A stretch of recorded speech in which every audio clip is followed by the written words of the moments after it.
Bismillahirrahmanirrahim waxaan wanaagsan dhageystayaal saaxiibayaal meel kasta oo aad joogtaan ku soo dhawaada barnaamijka falanqaynta caalamka xiliyadan oo kale aad ka daawataan warbaahinta Naafic Show waa 28ka Maarso 2026 qodobada qaybtan aan idinkugu haynana waxaa kamid ah macluumaadka ku saabsan madaxweynaha Kuuriyada Waqooyi Kim Jong Un oo laga cabsi qabo inuu ku soo biiro dagaalka ka dhanka Iran xilli uu tijaabadiisa sii wado sidoo kale waxaan idin haynaa falanqayn ku saabsan Xuutiyiinta Yemen ciidanka ilaalada kacaanka Iran ayaa ku dhawaaqay inay beegsadeen marka Mareykanka uu leeyahay oo siday iyo 12 askari oo Mareykan ah oo ku dhaawacmay weerarada Iran ay ku qaadisay saldhigyada cirka ee Mareykanka iyo Israa'iil oo weerar ku qaaday gudaha Tehran qodobo kale ayaa raaci doona mar kale isku soo noqod wanaagsan saaxiibayaal Kim Jong Un ayaa laga yaabaa inuu aaminsan yahay fikrado adag oo isku dhafan kadib markii Mareykanka iyo Israa'iil ay dagaal ku qaadeen Iran waqooyiga Kuuriya si degdeg ah ay u cambaaraysay weeraradan iyadoo ku tilmaantay dagaal gardarro oo aan la aqbali karin labada dal waxa ay sameeyeen waxa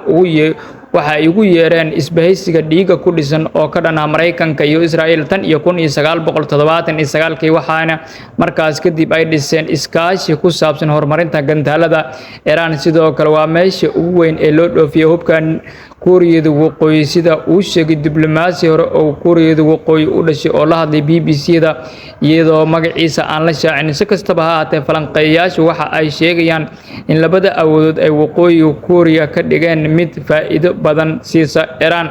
Xuutiyiinta Yemen ayaa weerar ku qaaday Israa'iil kooxda ay taageerto Iran Xuutiyiinta Yemen ayaa xaqiijiyay inay weerar ku qaadeen Israa'iil markii ugu horeysay tan iyo intii uu bilowday dagaalka ay wada galeen Mareykanka iyo Israa'iil oo isku dhinac ah iyo dhanka kale Iran kooxda ayaa sheegtay in ay ku rideen Israa'iil gantaalo balaastig ah ayna ku beegsadeen xarumaha militariga Israa'iil waxa ay jawaab ugu dhigeen weerarada lagu beegsaday Iran Lubnaan Iraq iyo dhulka Falastiiniyiinta waxayna intaas ku dareen inay howlgalladooda sii socon doonaan ilaa weerarada laga joojiyo dhammaan goobaha furimaha waxa ayna imaanaysaa kadib markii ay sheegeen ciidanka difaaca Israa'iil inay qabteen gantaalo laga soo riday dhanka Yemen ra'iisul wasaaraha Israa'iil Benjamin Netanyahu ayaa codsi u dirsaday madaxweynaha dalkaasi Isaac Herzog in uu afis u fidiyo kiisaska musuqmaasuqa ee uu la tacaalayay xafiiska madaxweynaha ayaa sheegay in Herzog uu ururin doono fikradaha saraakiisha cadaaladda ka hor inta uusan tixgelin codsiga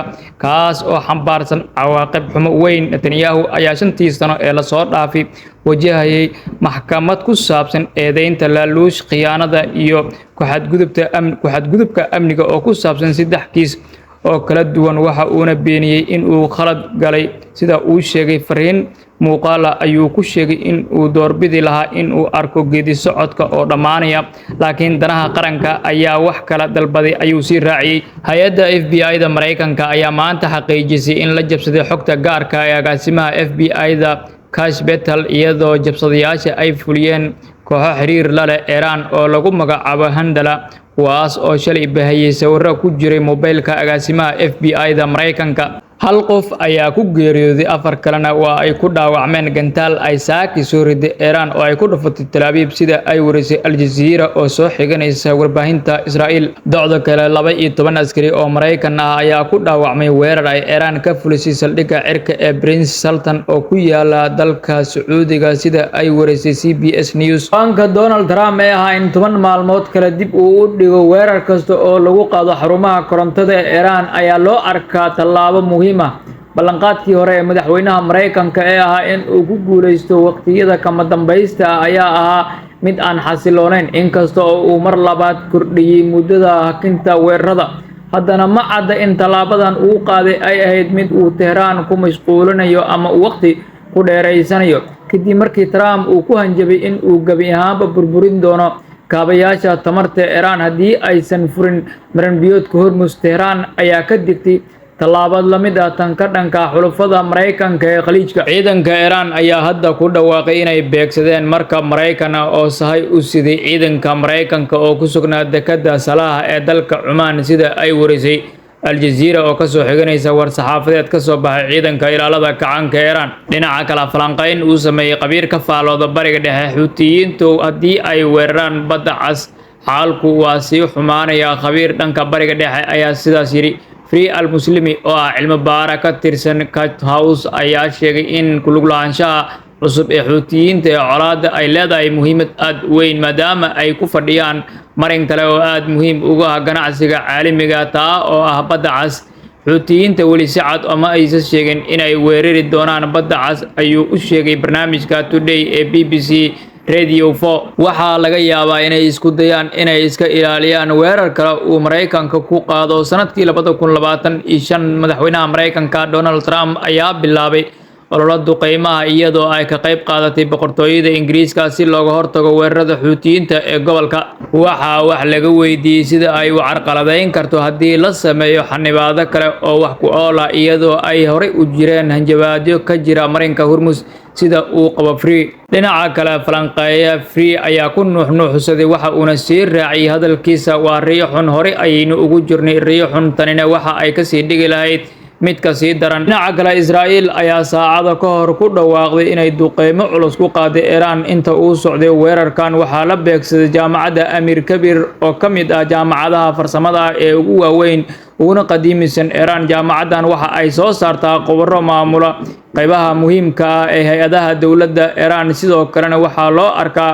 xarun muhiim ah oo lagu sameeyo cilmi baarista iyo falanqaynta tiknoolajiyada caalamka. Toddobaadkan madaxweynaha Mareykanka Donald Trump ayaa sheegay in Mareykanka iyo Iran ay wadaan wadahadallo wanaagsan oo wax ku ool ah si dagaalka loo joojiyo, laakiin Iran ayaa si cad u beenisay. mas'uuliyiinta Iran waxa ay sheegeen in wax wadahadallo ah aysan dhicin. afhayeen ka tirsan ciidanka ilaalada kacaanka ayaa xitaa ku qoslay isaga oo yiri Mareykanku isaga ayaa isla hadlaya. waxaana muuqata farqi weyn. Washington waxa ay sheegaysaa horumar halka Tehran si buuxda ay u diiday arrintan, waxaana ka dhalatay kalsooni darro aad u qoto dheer oo u dhaxaysa labada dhinac. sanadkii la soo dhaafay wadahadallo ayaa dhexmaray dhinacyada iyadoo rajadu ahayd in xiisada la yareeyo. wareegii ugu dambeeyay ayaa Mareykanka muujiyay walwalkiisa ku aadan barnaamijka nukliyeerka Iran, laakiin wadahadalladaas kadib Mareykanka iyo Israa'iil ayaa mar kale weerar militari ku qaaday Iran. waxa ay u aragtay in wadahadalladu aysan yarayn fursadda dagaalka. taasi waa sababta dadka qaar ugu shakiyaan hadalka madaxweynaha Mareykanka Donald Trump.